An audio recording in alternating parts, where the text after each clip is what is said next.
A tashi lafiya. Kana sayan kofar masallaci.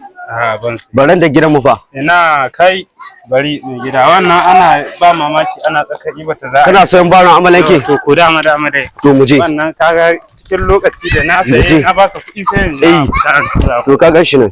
To gaskiya to mi za a baka.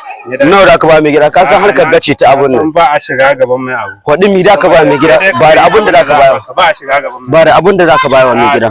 Na sai 8,000 zan baka. 8,000 mai gida?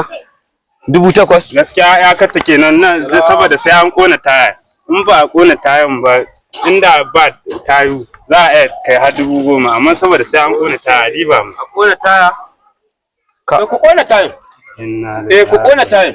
Da Allah mai gida kai hakuri. Mai gida.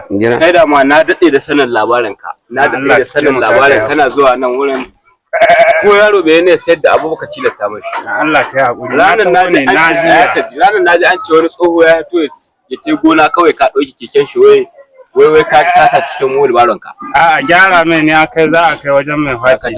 Na taho yau dai ta ka ta kare. Ai hakuri da sai na kai ka ofi.